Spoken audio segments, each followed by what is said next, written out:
always look good to me. Ease your eyes. Honey, you always look good to me. Ease your eyes. Honey, you always look good to me. Ease your eyes. Honey, you always look good to me. Ease your eyes. Honey, you always look good to me. Ease your eyes. Honey, you always look good to me. Ease your eyes. She lets me be. Ease my eyes. She sets me free.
Thank you very much. That was fantastic. So again, that was the first of 4 songs we're going to have from Ki5 tonight. Next up is our visual artist, Shaun Rucker. First saw his work back in October of 2019 at M Contemporary Art. It was an exhibit of drawings that he had done called American Ornithology, I think. This is the only exhibit in the 4 or 5 years that I've really been going to galleries pretty frequently that I went back 3 times. It was incredible. And he's had a few other exhibits since then, or pieces in various exhibits. He currently has an exhibit of photos up at MoCAD to wander down to. I think it's there for another month or so, maybe even longer. There you go, March 25th. So we're going to bring him up. He is going to discuss and show you some of his work.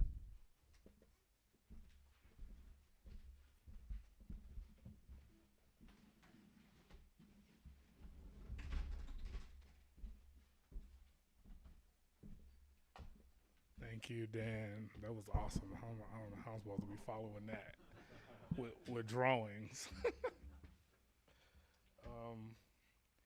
This is cool. My name is Shaun Rucker. You hear people call me Shaun. Everybody in my family calls me Shaun. A lot of my friends call me Ruck. I answer to all 3. It's no, determination. If you hear all 3, that's fine. If you want to say all 3, that's fine. Been in Detroit now for 21 years. Came here as a photojournalist at the Detroit Free Press. They hired me to come here from college. So I came fresh out of college in North Carolina to Detroit and planned on being here for 2 years. And I've been here ever since.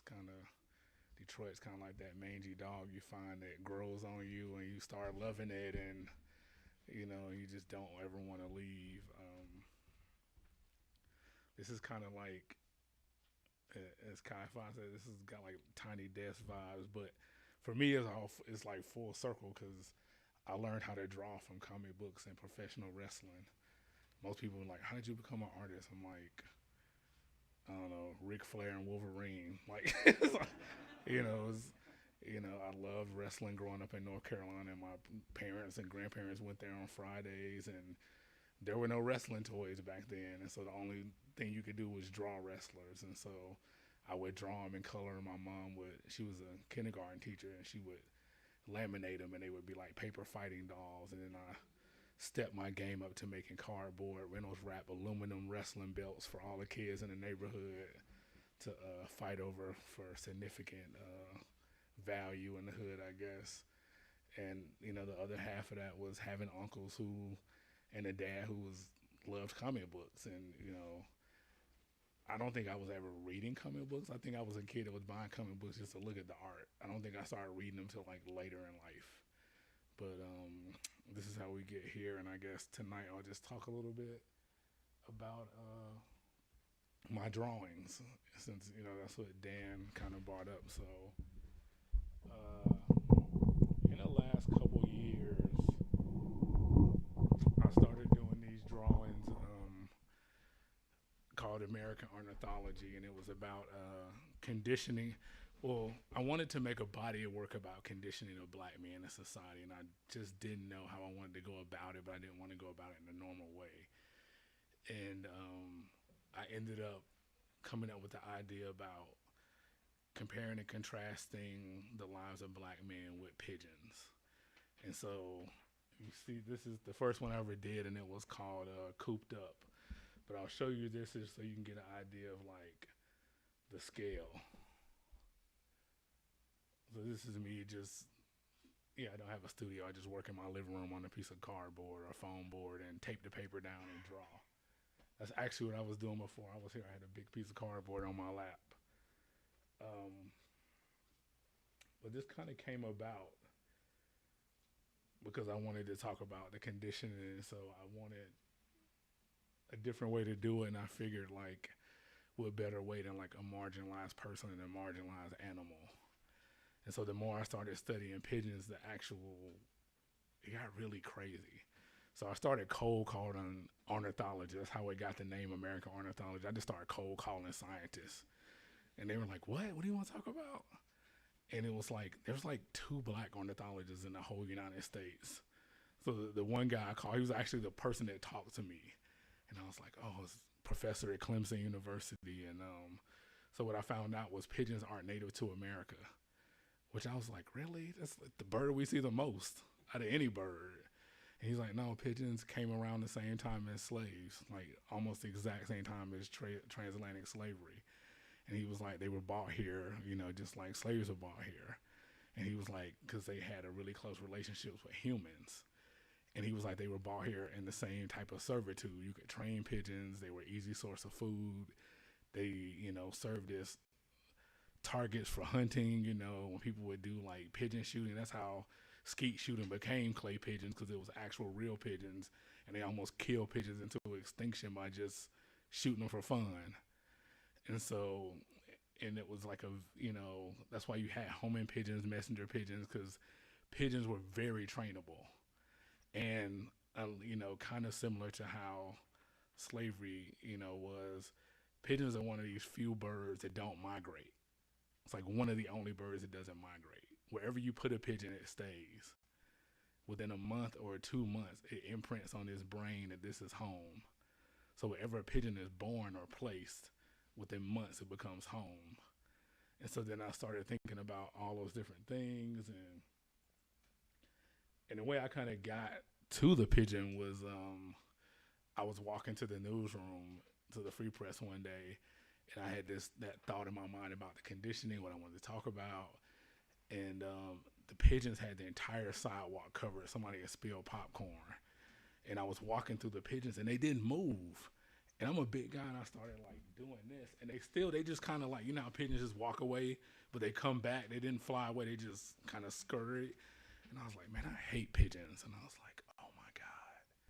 It's like, they probably think about me the same way. I'm just in the city streets, being a nuisance in somebody's mind, like living off like whatever people think. I'm living off the system. And it's so weird because the pigeons have been so displaced, they don't hunt naturally anymore. Like 80% of their food is like by scavenging or throwaways. And one of the reasons they don't migrate is because they've been displaced.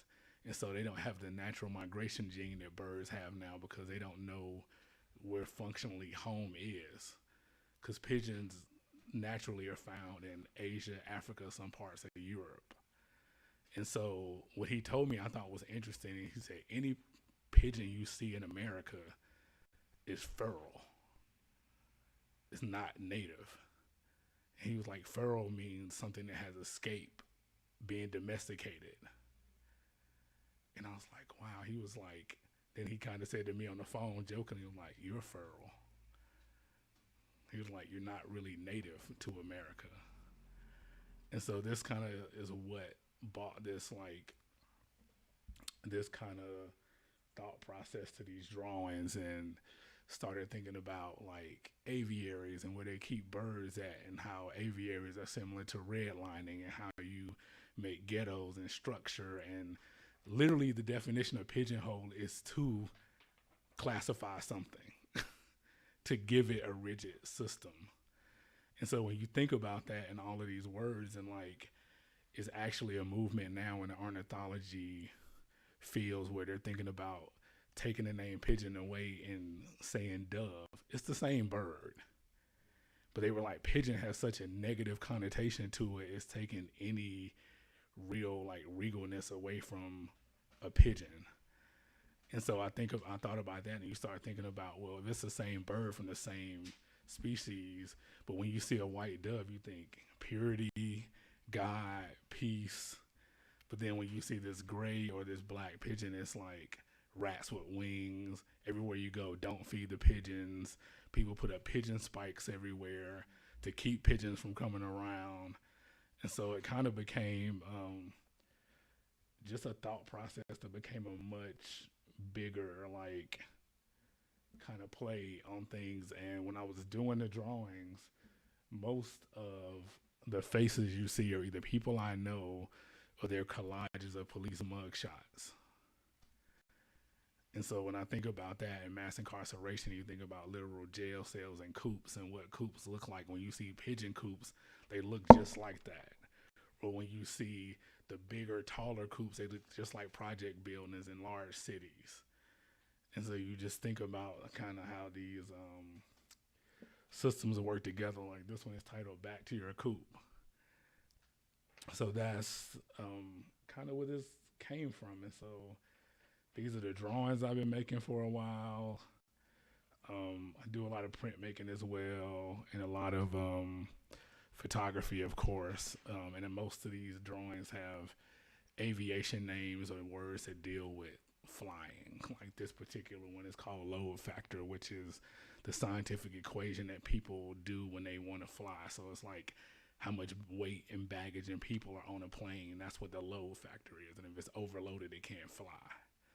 So thinking about the stresses and the ills and like society load factor and why you can no longer fly. And I told you a pigeon doesn't migrate, but it's one of the strongest flyers out of all birds. So it's kind of this thing of like, how do you have all this talent nestled into one thing, but it's been bottled up? And so there you have American ornithology. It was probably your first time hearing that, Dan, because I don't think we ever met when you went to see it. I don't think most people got the real explanation and description of it.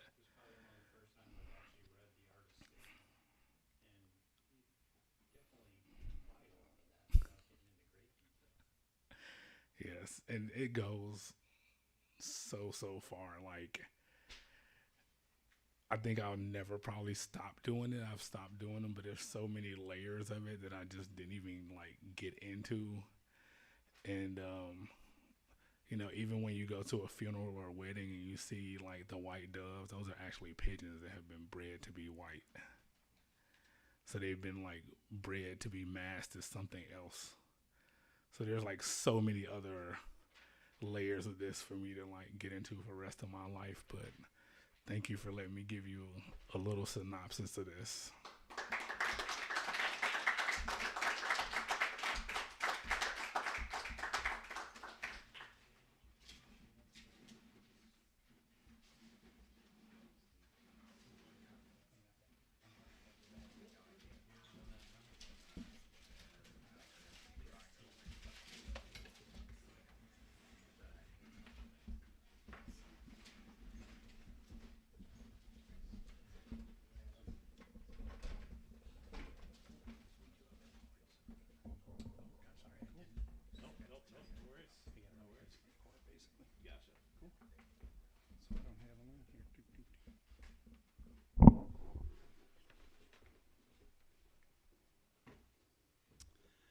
For our next artist is going to be our poet, J.L. Moultrie.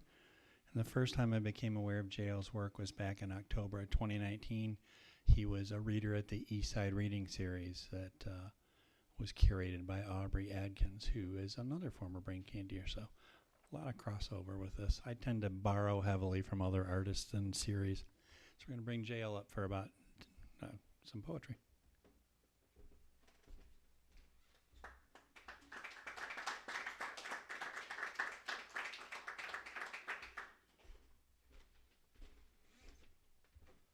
Thank you, Dan. Hey, everybody. That was incredible, man. Thank you.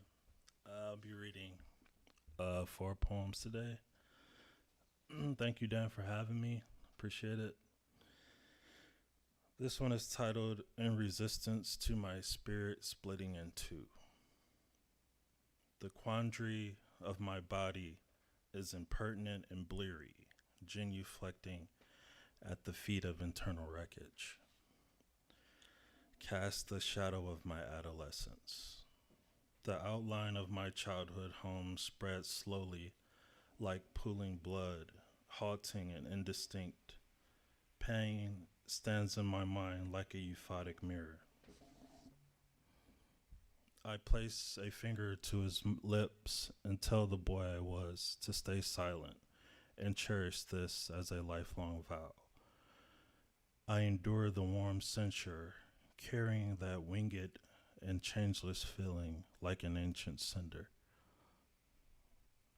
I remain seized by the natural elements as stoic and threadbare as a sculpture. The earth hastily crumbled as soft laughter echoed from my gilded cell. I traveled deeper into the unfurling nighttime reflection until memory and I became one. Thank you. This one is titled Family Portrait. Glancing at my youth, the truth is on the outskirts. The wilderness in my heart is forlorn, and the way that all portraits are suspended, their backs against the wall. The halls are flooded, mirth is being submerged in experience. The lessons arrive amidst debris, uprooted in the spring. The arbitrary laughter, sleeping in basements, if only I could be as present as the sequoia and elder among saplings.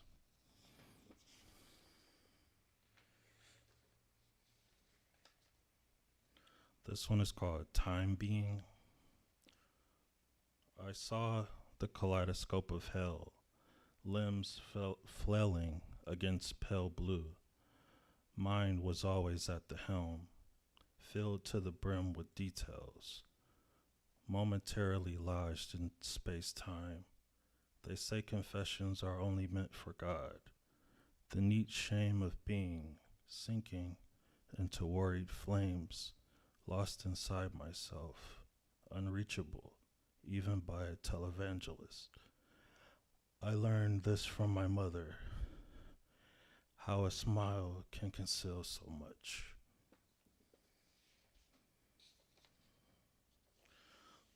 This final one is titled Hours. Thank you guys for listening, being part of this. It's awesome.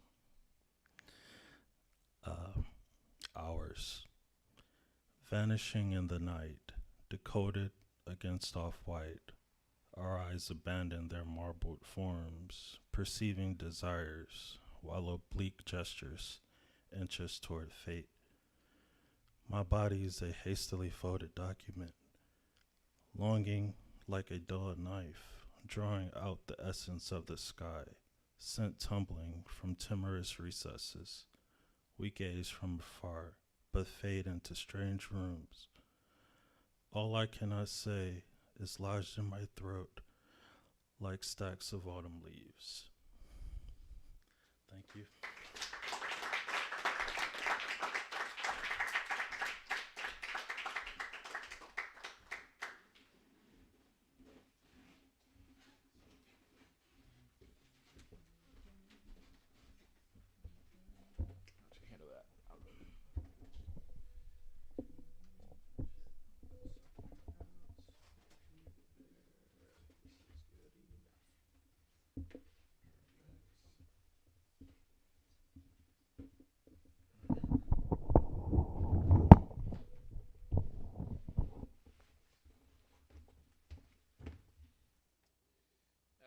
step back up, I'll tell you a little bit about myself.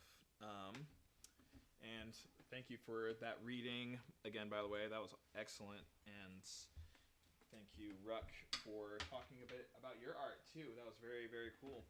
I was thinking, really, as soon as the concept was introduced for Shaun's project, I was thinking about how the job of artists is often to take things that people are familiar with and show them how they're like each other, show them how they're different, so we understand more about both.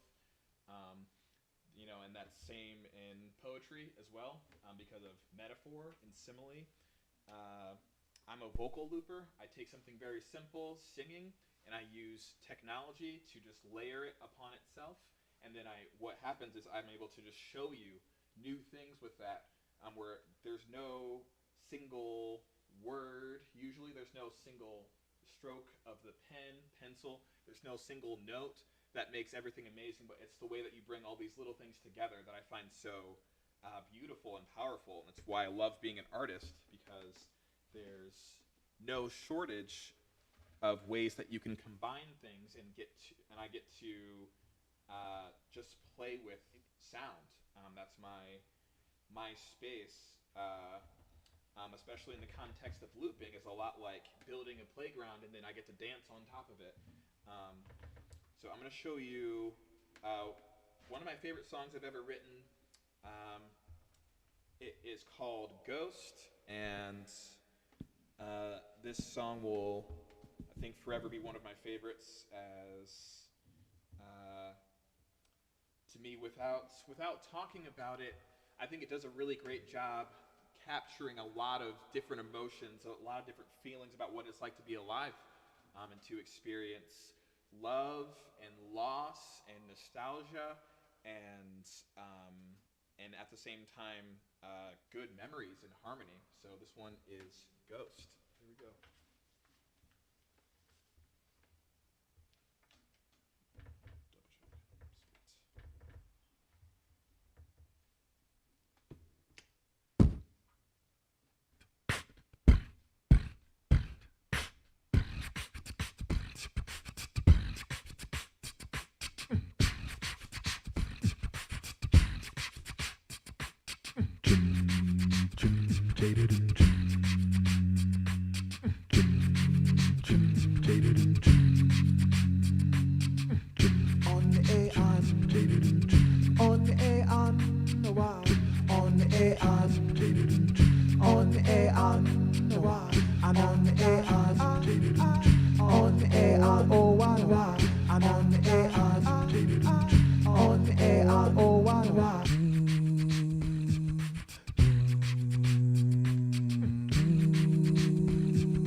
Go back to the place where I first held your waist. Much is wrong, much has changed. What's the year? What's my name? What's my name? Oh.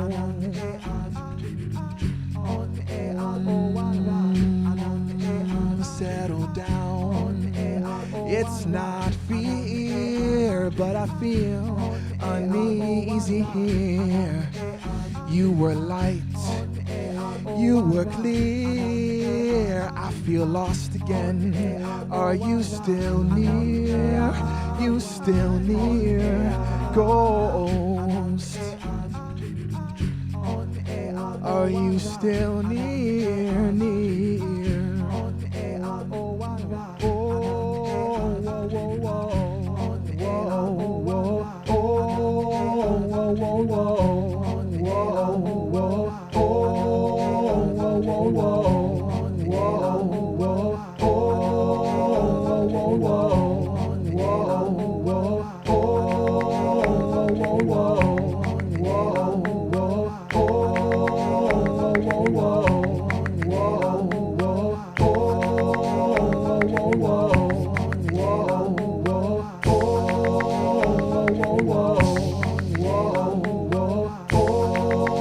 All my old friends wish me well. See that old girl who gave me hell. I walk my lines, I walk my floors, a picture of you, and I'm done for, I'm done for. And I'm done for, I'm done for.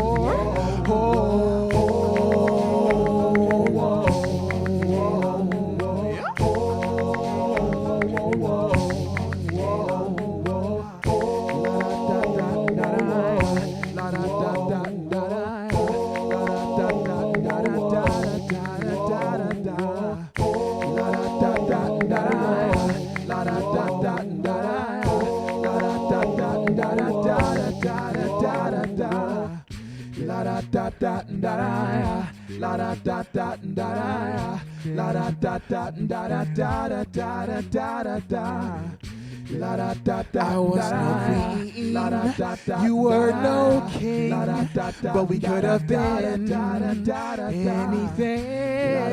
Everyone knew that I'd be yours till flowers rained on one of us, on one of us, on one of us, on one of us, on one of us, on one of us, on one of us. On one of us, on one of us, on one of us, on one of us, on one of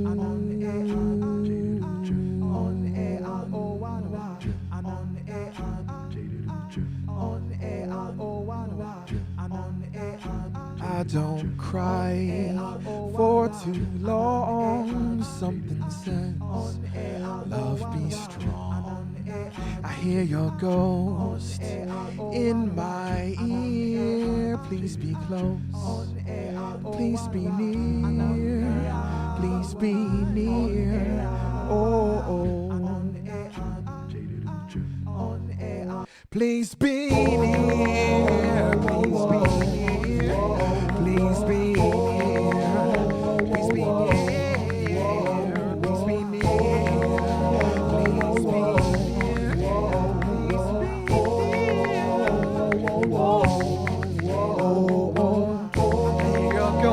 my ear, please be close, so be near. I hear a ghost in my ear, please be close, so be near. I hear a ghost in my ear, please be close, so be near. I hear a ghost in my ear, please be close, so be near. I hear a ghost in my ear, please be close, so be near. I hear a ghost in my ear, please be close, so be near. I hear a ghost in my ear, please be close, so be near. I hear a ghost in my ear, please be close, so be near. I hear a ghost in my ear.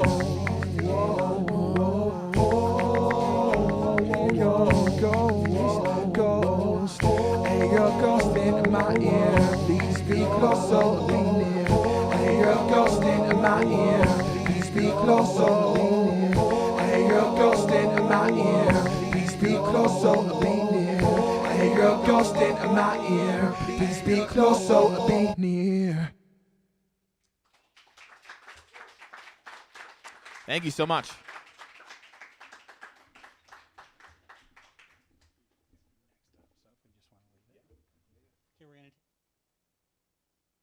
Say 5 minutes. There's a Bullwinkle clock over here. Come back around 10 to 8. Again, the restrooms down here to the left. Let the artists know how you've enjoyed them so far, mingle, etc. Store is open still.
We're going to bring Kyler back up for a third song.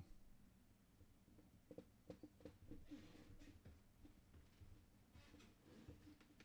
think one of my goals is to enter to the stage a different time or a different way every single time, because it keeps it fresh for me, keeps it fresh for you. You know, almost trip over someone over here. It's great. It's great. So, who here is seeing me for the first time? I feel like most of you. Very, very cool. Excellent. I'm glad you're here. Welcome to the Ki5. It's a very fun, safe place to be. I'd love to talk to more of you after the show and kind of figure out more about what you like, what you're all about, what brought you here today. My story is I was an a cappella kid who didn't have a group to sing with anymore. I had moved away, working a job in Springfield, Illinois, and I like to sing and play guitar and such, but that only takes you so far. But what I missed was voices and vocal harmony and such. And I saw people using machines like this one to be their own kind of one-person band and like back themselves up and do something engaging and different. And that's what led me to looping, and I absolutely love it. It's almost going to be, I guess, 8 years with this in the spring. And I have both a nice handful of songs that I like to perform out and about in the world, be them covers or originals, but I also have some music online via Bandcamp, Spotify, all the major platforms. You can find everything via Ki5 or Ki5 Loops. My album Spirits came out in August, and this is the first single to come off of that album, called I Believe. Here we go.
The world I thought I knew. Sometimes it's too hard to face it, all the pain we put each other through.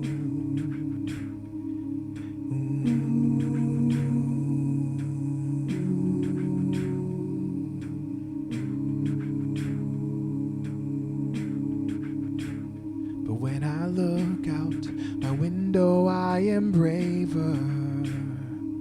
I'm not alone, I see that now.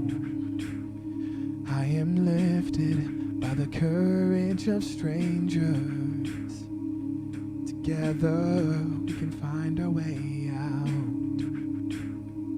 'Cause there's a better day waiting for us, and we gotta keep walking toward it. Even when our hearts are mourning, we will not give in. We gotta keep fighting through it. Takes everything we got to do it. But lift me and I'll lift you in. We will rise together, I believe. I believe. We will rise together, I believe. I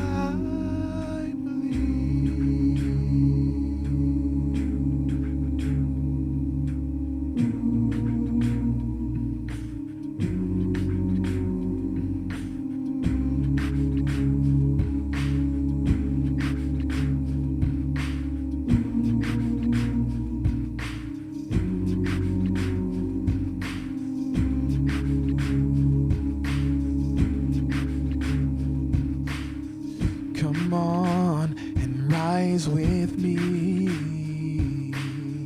You can feel it, the time is now. Every trouble we can carry and drive away the fear and doubt. Oh, 'cause there's a better day waiting for us, and we gotta keep walking toward it. Even when our hearts are mourning, we will not give in. We gotta keep fighting through it. Takes everything we got to do it. But lift me and I'll lift you in. We will rise together, I believe. I believe. We will rise together, I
there's a better day waiting for us, and we gotta keep walking towards it.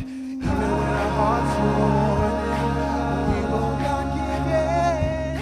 We gotta keep fighting through it. Takes everything we got to do it. But lift me and I'll lift you in. We will rise together, I believe. I believe.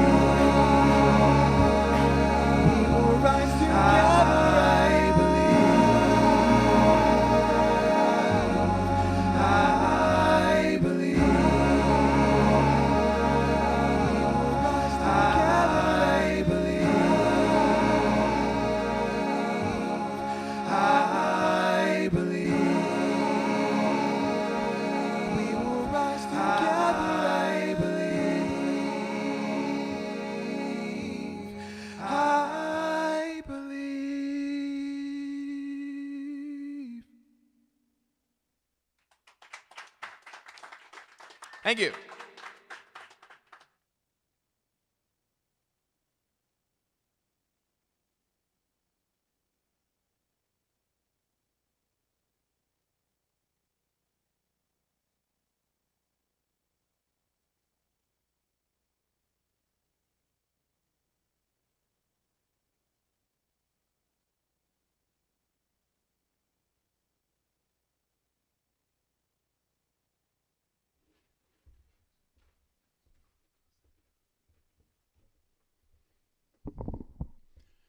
Thank you again. Excellent, excellent work. Next up, we have our prose writer. July 2019, I went to a reading that was a combination, I guess, of it was held by Room Project, but it was at the David Klein Gallery down.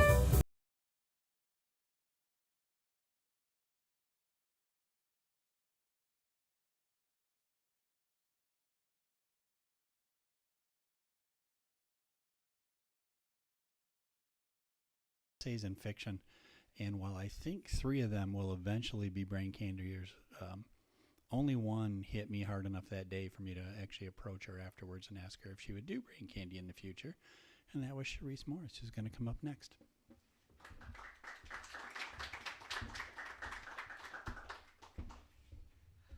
Thank you, thank you. It's really great to be here.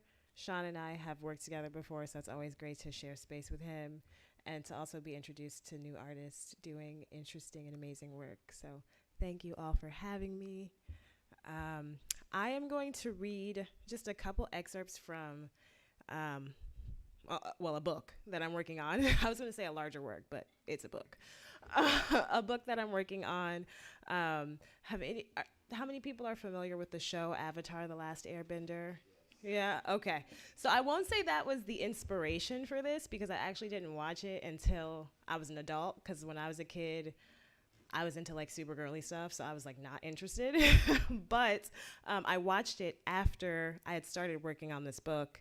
And, you know, in Avatar, there are the 4 nations representing each of the 4 natural elements, and basically the ways that those elements teach us things about human nature and how we interact with one another to build a peaceful world, right?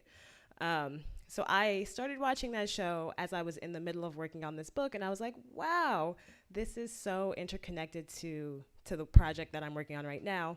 But this book is called The Cosmic Matter of Black Lives, and it thinks about the ways that within the system that operates the world today,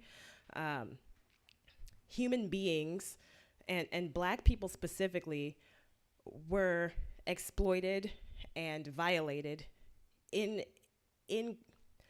simultaneously with the natural world, right? So within this system, human beings were deprived their humanity, which is their sacredness and their divinity, and the natural world, the very world that we depend on for life, was also deprived of its sacredness and its divinity.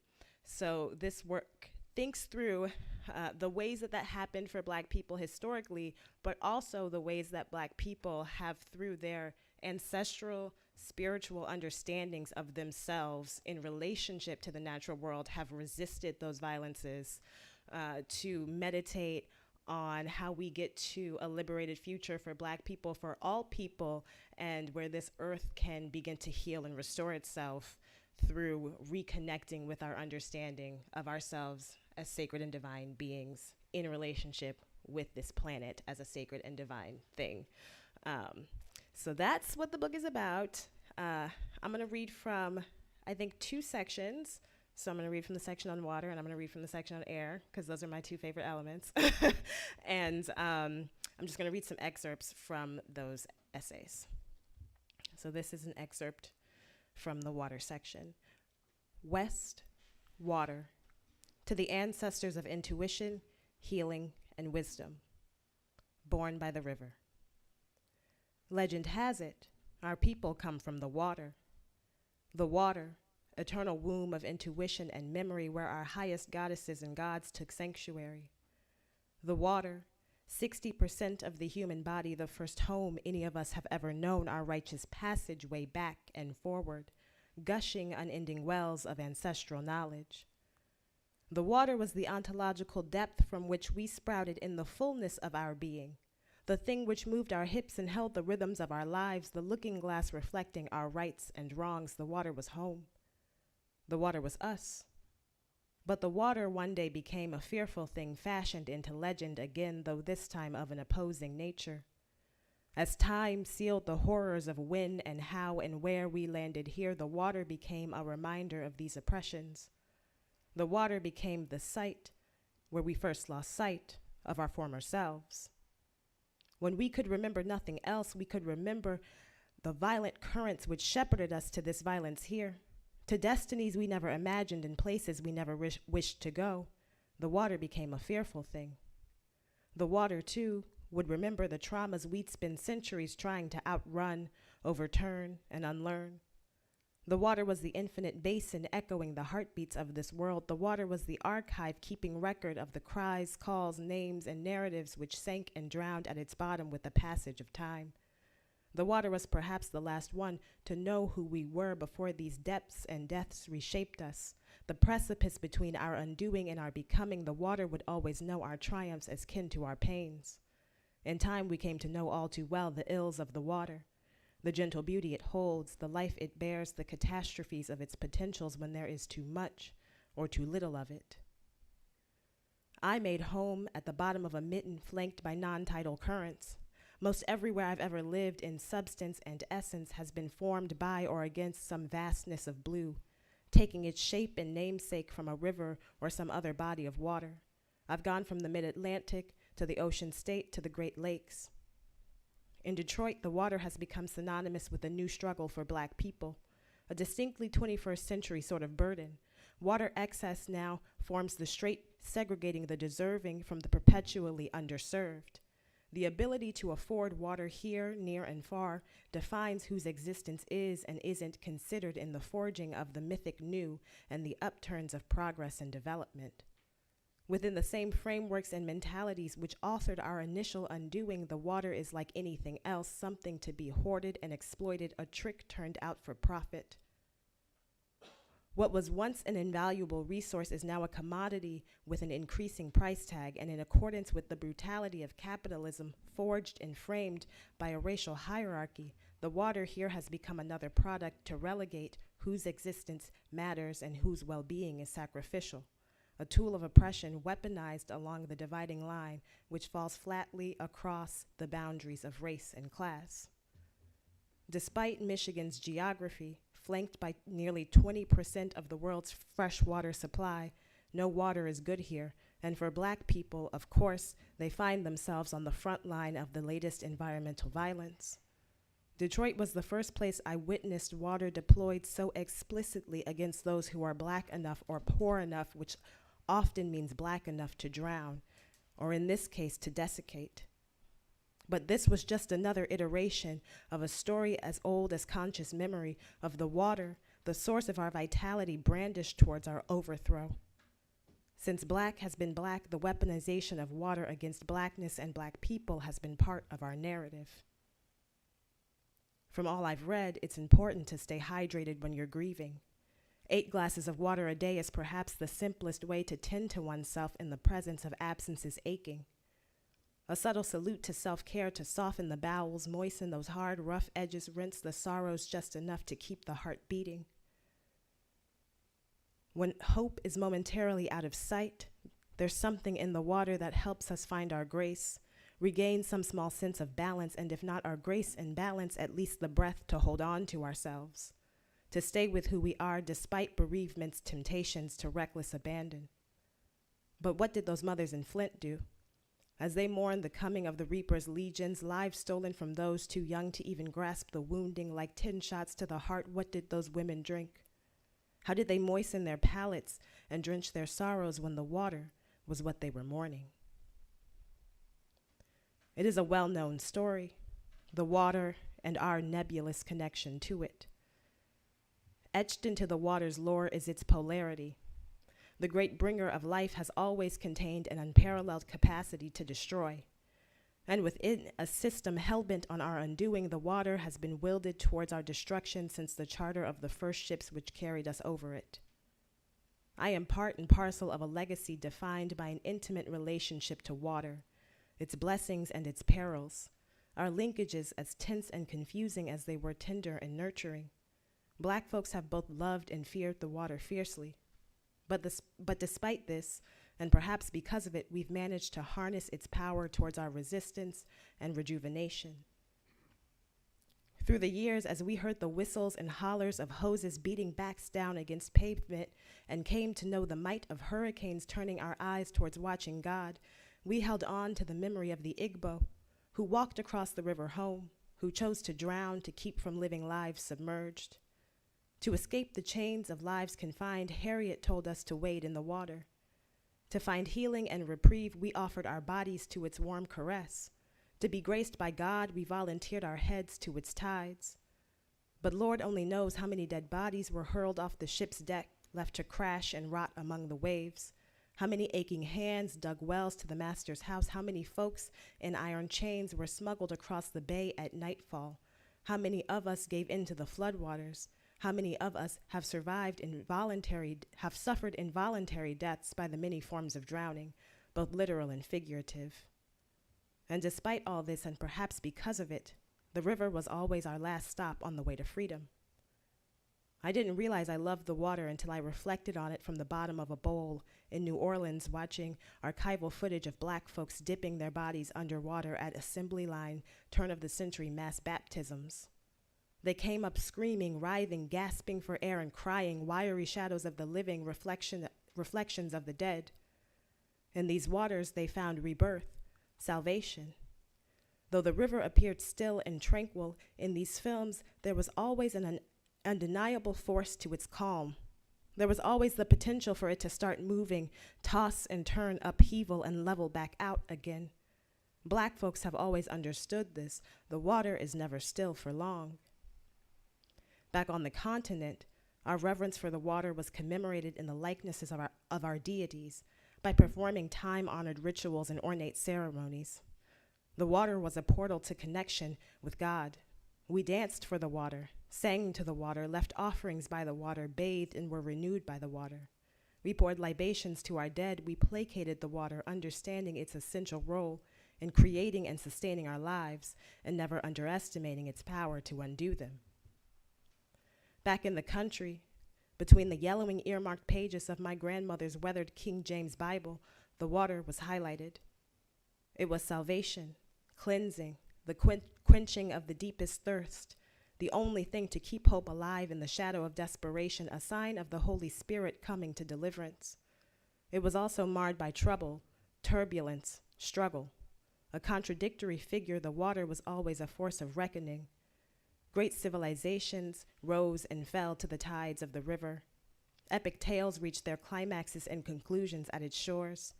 Lives began and ended at the water's bend.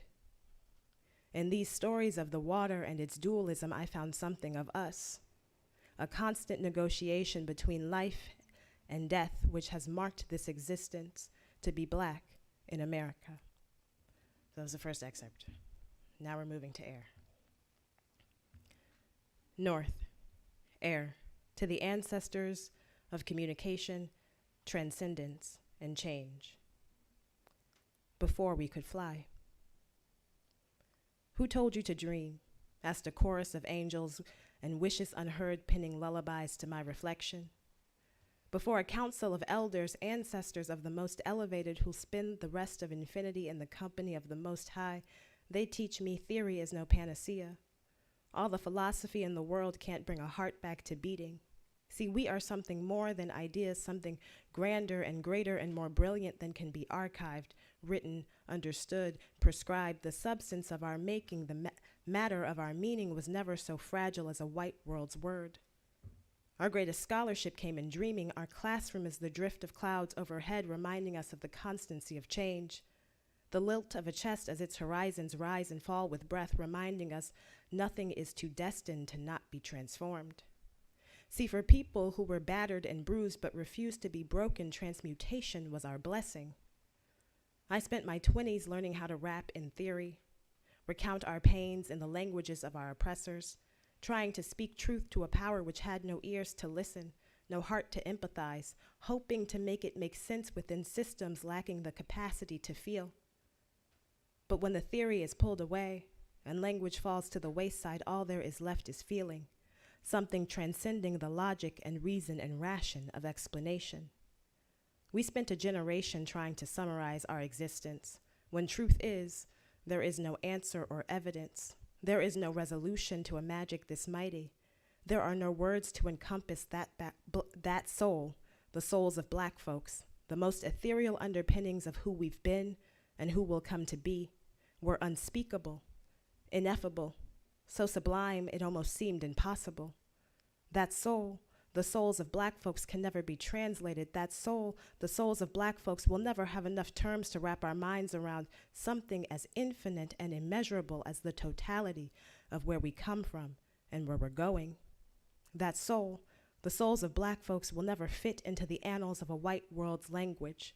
These truths are not self-evidence.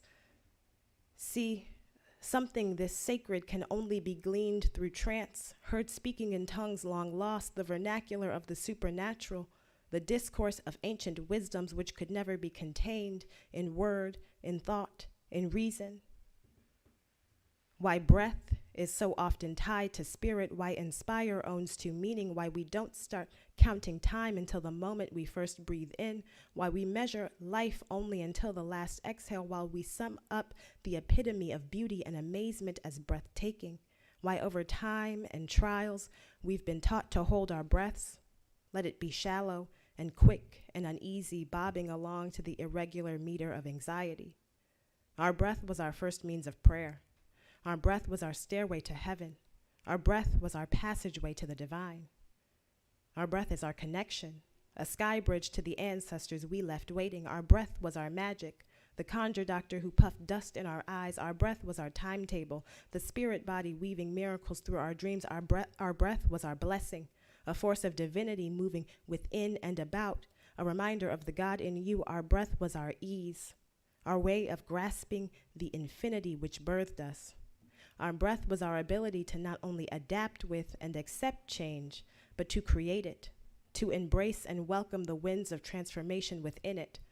Our breath was the source of our possibility untamed. Our breath was our magic. But how you supposed to breathe with the boot against your back, the knee against your neck? How you supposed to breathe when the airflow is restricted and the particulate matter is thick? How you supposed to breathe when you packed in the hulls of the ship or in a 6x8 box? How you supposed to breathe or find the time or space or peace to breathe easy and fully and freely when there is no time or space or peace for you? How you supposed to breathe, which is to dream, which is to imagine, which is to transform, which is to be free? How you supposed to dream of being free when you can't breathe? Thank you.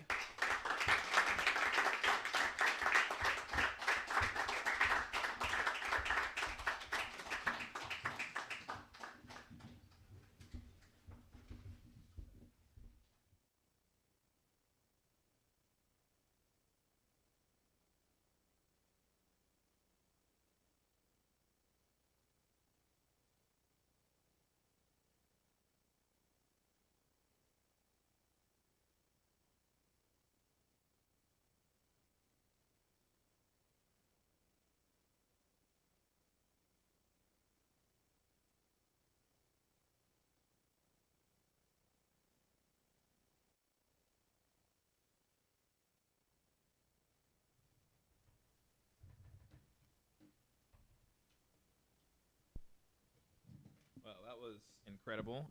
For Cherise, one more time. That was awesome.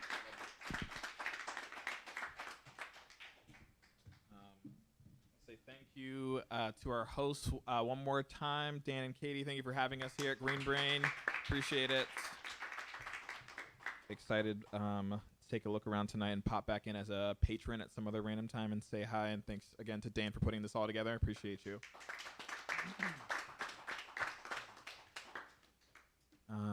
If you like what I have to offer here with the live looping and such, you can find me everywhere online. Mostly I hang out on Instagram, though, because it just seems to not go away. I'm trying to have a presence on TikTok as well. I was hoping it would have died with 13-year-olds doing dances and stuff, but There's more and more music and things there, so I'm trying to embrace what is in front of me. I'm also on YouTube, plenty of videos there and such, and I mentioned the other streaming services before. But you can follow me everywhere at Ki5 Loops. That is Ki5 Loops. This last song is called Spirit. It's the title track for my album that came out in August. And Spirit, the full album is kind of paired with the song I did before, I Believe, where I Believe is like the very the core of going from hopelessness into hope. It's kind of the overcoming of the struggle.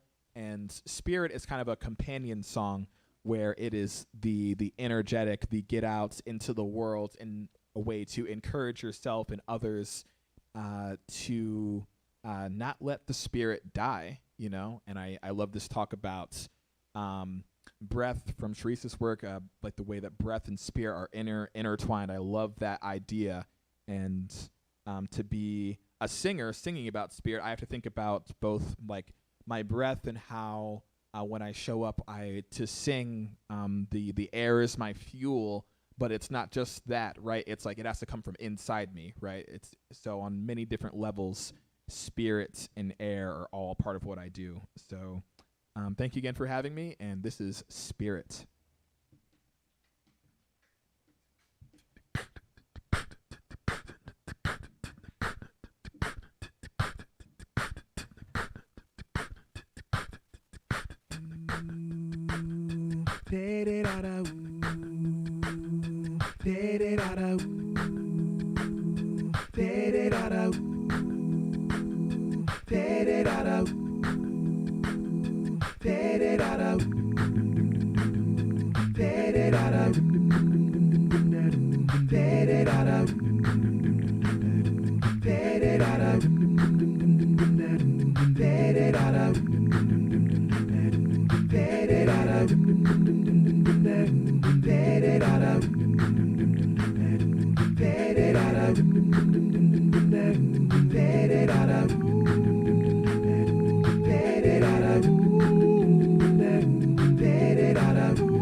Sunlight, 'cause we always got the moonlight. Feet don't fail us now. Together we can make believe in each other. We can be the heroes, my brother. Please don't let the spirit die. Together we can make believe in each other. We can be the heroes, my brother. Please don't let the spirit die. Keep me day and night. Let me be your sprite. Fading in and out, hold it. A steady unison, we're golden. Keep me in your sight. Together we can make believe in each other. We can be the heroes, my brother. Please don't let the spirit die. Together we can make believe in each other. We can be the heroes, my brother. Please don't let the spirit die. Don't let the spirit die. Oh, don't let the spirit die. Oh, don't let the spirit die. Oh, don't let the spirit die. Oh, don't let the spirit die. Oh, don't let the spirit die. Oh, don't let the spirit die. Oh, don't let the spirit die. Oh, don't let the spirit die. I believe, I believe, I believe, I believe, I believe. Don't let the spirit die. Don't let the spirit die. Don't let the spirit die. Don't let the spirit die. Don't let the spirit die. Don't let the spirit die. Don't let the spirit die. Don't let the spirit. Together we can make believe in each other. We can be the heroes, my brother. Please don't let the spirit die. Don't let the spirit die. Together we can make believe in each other. We can be the heroes, my brother. Please don't let the spirit die. Oh, don't let the spirit die. Together we can make believe in each other. We can be the heroes, my brother. Please don't let the spirit die. Oh, don't let the spirit die. Together we can make believe in each other. Oh, don't let the heroes, my brother. Please don't let the spirit die. Oh, don't let the spirit die.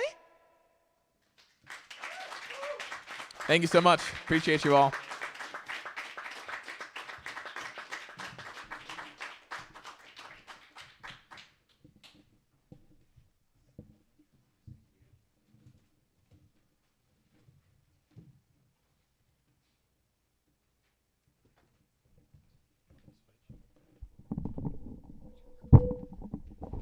Thank you. Thank you all very much for coming out tonight. Thank you very much to the artists for sharing their talent and work with us. Thanks to Green Brain for hosting. And once again, thank you all for showing up. If the weathermen could predict stuff accurately months in advance and we weren't so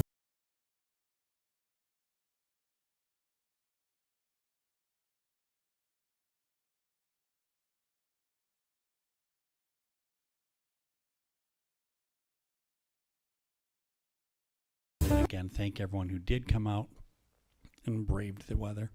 On the plus side, months and years from now, when you're at a book signing with Cherise or JL and there's hundreds of people in line, or you're at Shaun's next art gallery opening and there's a couple of hundred people wedged in, or who am I missing? You're at a show at the L Club and Ki5's up there.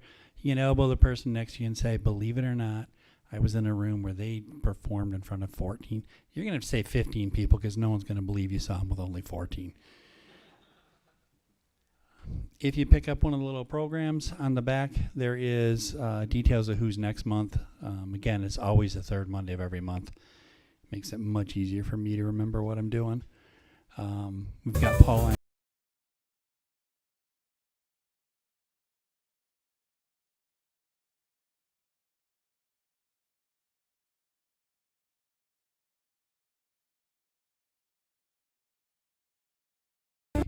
I do think I accidentally eliminated the story time at 27th letter every Saturday at 10. But that's going on there as well. Right now, they've got an exhibit up of photos that's by Scott Millington, who was last month's Brain Candy visual artist. As I mentioned before, Shaun has an exhibit of photography at MoCAD right now. If you guys who were here tonight, let me know when you've got anything going on. I will promote the hell out of it. And that goes for Ryan and Elise as well.